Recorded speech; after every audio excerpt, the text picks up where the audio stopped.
এই মুহূর্তের সবচেয়ে বড় খবর, ইডেনে বিরাট জয় পেল কলকাতা নাইট রাইডার্স। আগের ম্যাচে কিন্তু হেরে গেছিল, কিন্তু তারপরে অবশেষে জয় ফিরল ঘরের মাঠে। আমরা জানি যে 4 বছর কিন্তু আইপিএল হয়নি ইডেন গার্ডেন্সে। গত বছর যে 2টি ম্যাচ হয়েছিল আইপিএলে, তাও আবার প্লে অফের ম্যাচ ছিল।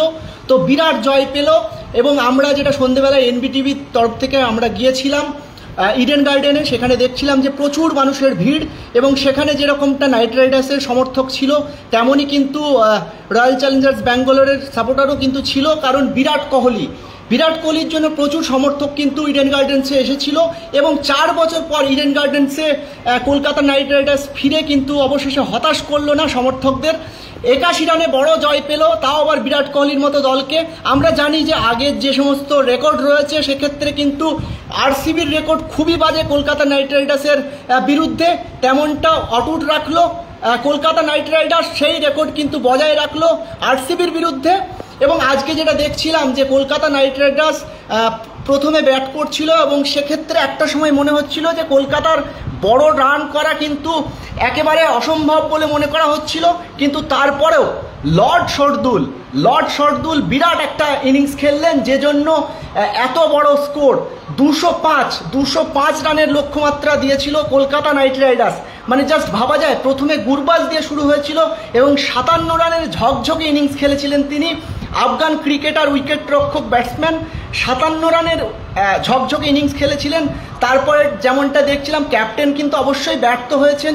নীতিশ রানা 5 বলে 1 করেছেন, এবং অবশ্যই রিঙ্কু সিং, যাকে দীর্ঘদিন ধরে কলকাতা নাইট রাইডার্সে রেখে দিয়েছিলেন শাহরুখের দল, তিনি কিন্তু অবশেষে হতাশ করলেন না। আমরা গতবারেও দেখেছিলাম একটা দুর্দান্ত একটা ইনিংস খেলেছিলেন, জয়ের দোরগোড়ায় গিয়ে যদিও টিমকে জেতাতে পারেননি, কিন্তু রিঙ্কু সিং কিন্তু বুঝিয়ে দিয়েছিলেন যে তিনি সুপারস্টার হতে চলেছেন। এবারও কিন্তু ফার্স্টের দিকে যেরকমটা ইনিংস খেলছিলেন, খুব স্লো খেলছিলেন, সেক্ষেত্রে কিন্তু অবশ্যই বলতেই হয় উমেশ যাদব যেরকম একটি 4ও মেরেছিলেন এসে, সেরকমই কিন্তু রাসেল ব্যর্থ হয়েছেন। কিন্তু শরদুল ঠাকুর সমস্ত কিছু কিন্তু উল্টে দিয়েছেন।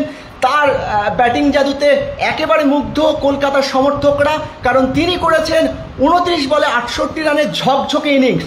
তারপরেও কিন্তু মনে করা হচ্ছিল যে এই রান কিন্তু চেঞ্জ করা যাবে, কিন্তু অবশ্যই নাইট রাইডার্সের বিরুদ্ধে আরসিবির যে ইতিহাস, যে রেকর্ড, যে খারাপ রেকর্ড, সেটাই কিন্তু বজায় থাকলো। কারণ আরসিবি 81 রানের বড় হার কিন্তু হজম করতে হলো আরসিবিকে, কারণ এর আগে আমরা 49 রানে হারের রেকর্ড কিন্তু আমরা দেখেছি ইডেন গার্ডেন্সে, লজ্জার রেকর্ড কিন্তু আমরা দেখেছিলাম ইডেন গার্ডেন্সে।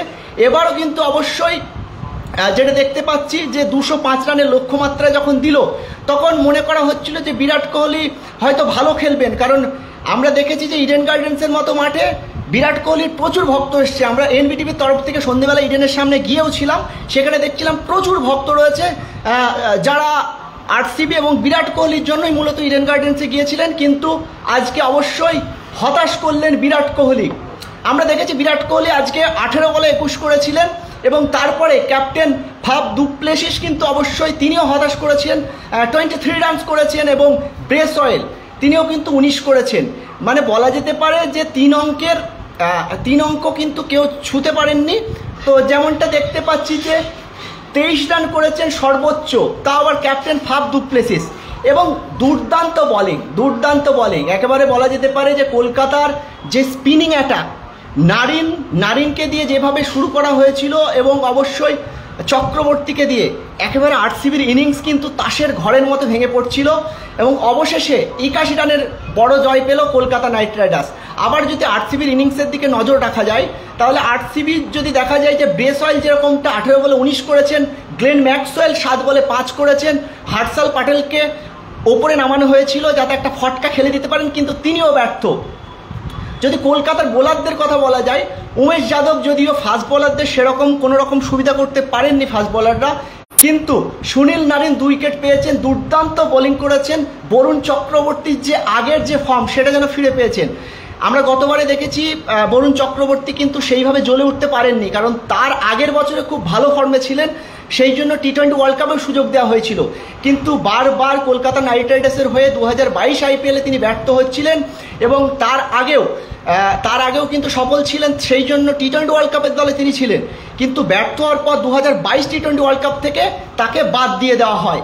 কিন্তু তারপরে 2023-এ ঘরের মাঠে একেবারে জ্বলে উঠলেন বরুণ চক্রবর্তী। কিন্তু আজকে সবচেয়ে যেটা গুরুত্বপূর্ণ বিষয় সেটা হচ্ছে নতুন যার অভিষেক হয়েছে সুয়াস শর্মা, তার দুর্দান্ত বোলিং, ইম্প্যাক্ট প্লেয়ার হিসেবে নামানো হয়েছিল, আজকে বদলি হিসেবে নামানো হয়েছিল, কিন্তু তারপরেও দুর্দান্ত 4 ওভারে 30 রান দিয়ে 3 উইকেট পেয়েছেন।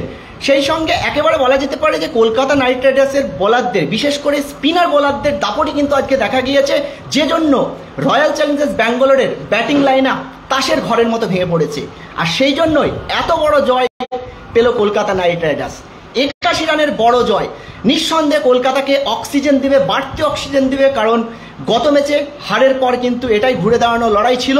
আর অবশ্যই সেটা যদি হয় ঘরের মাঠে ইডেন গার্ডেন্সে, তাও আবার 4 বছর পর সেই ঘরের মাঠে ফিরে, ক্রিকেটের নন্দনকাননে ফিরে যদি সেই জয় উপহার দেওয়া যায়, তাহলে সমর্থকদের জন্য এর থেকে ভালো আর কি হতে পারে। তো অবশ্যই আজকের খবর এই পর্যন্ত। আরেকটা যেটা গুরুত্বপূর্ণ খবর, কারণ কলকাতা নাইট রাইডার্স গত ম্যাচে হেরেছিলেন, কিন্তু এই মুহূর্তে পয়েন্ট টেবিলে যেটা দেখতে পাচ্ছি কলকাতা নাইট রাইডার্স 3 নম্বরে উঠে আসলো। কলকাতা নাইট রাইডার্স 3 নম্বরে উঠে আসলো, কারণ গুজরাট টাইটান্স যেরকম 2টো ম্যাচ জিতে গেছে, 2টো ম্যাচের মধ্যে 2টো ম্যাচই জিতে গেছে। সেকেন্ডে রয়েছে অবশ্যই পাঞ্জাব কিংস, তারাও কিন্তু 2টো ম্যাচের মধ্যে 2টোই জিতে গেছে। কলকাতা নাইট রাইডার্স কিন্তু এই মুহূর্তে 2টো ম্যাচের মধ্যে একটা জিতে রান রেট দুর্দান্ত কলকাতার। এখন যেটা দেখতে পাচ্ছি কেকেআর এর রান রেট হচ্ছে +2.056, সব থেকে বেশি রান রেট। সেই জায়গায় দাঁড়িয়ে যেহেতু একটা ম্যাচ হেরেছে তাই 3 নম্বরে উঠে এসছে। কলকাতার যে ব্যাটিং লাইন আপ, কোনোভাবেই কলকাতার সমর্থকরা আশা করতে পারে না যে কলকাতা ভালো কিছু করবে, কিন্তু আমরা বরাবরই দেখেছি কলকাতা নাইট রাইডার্সের টিমে কিন্তু কোনো রকম নামি দামি বা মার্কে প্লেয়ার কিন্তু ছিল না, এখনও নেই। এবছরে সাকিব আল হাসান কিন্তু নিজে নাম প্রত্যাহার করেছেন আইপিএল থেকে, তিনি খেলবেন না। লিটন দাস হয়তো কালকে ফিরবেন, কিন্তু লিটন দাস যে কার বদলে খেলবেন তা নিয়ে একটা সংশয় রয়েছে, কারণ গুরবাজ আজকে দুর্দান্ত একটা ইনিংস খেলেছেন, হাফ সেঞ্চুরি করেছেন। সেই জন্য কলকাতার ব্যাটিং লাইন আপ পরের ম্যাচগুলিতে কিভাবে সাজানো হবে সেটা কিন্তু এখনই বলা সম্ভব হচ্ছে না। আপাতত কলকাতার সমর্থকদের জন্য একটা খুশির খবর, যেটা হলো কলকাতা কিন্তু জয়ে ফিরেছে, তাও আবার ক্রিকেটের নন্দনকাননে। সেই জয়ের ফলে বাড়তি অক্সিজেন পাবে, এবং অবশ্যই আমরাও চাই যে কলকাতা আরও পরপর ম্যাচ জিতুক এবং ভালো জায়গায় স্থান পাক, কারণ 4টে টিম যাবে প্লে অফে, যাবে 4টে টিম টপ 4। তো সেই জন্যই বলবো যে কলকাতা নাইট রাইডার্স আরও ভালো করবে, তেমনটাই আশা করছি। এবং আরসিবির বিরুদ্ধে এই জয় বাড়তি অক্সিজেন দেবে কেকেআরকে, সমর্থকরাও খুশি আর আমরাও খুশি। তো খুব ভালো থাকুন, আজকের মতো এই পর্যন্ত। বাকি খবরের জন্য চোখ রাখুন শুধুমাত্র এনবিটিভির পর্দায়।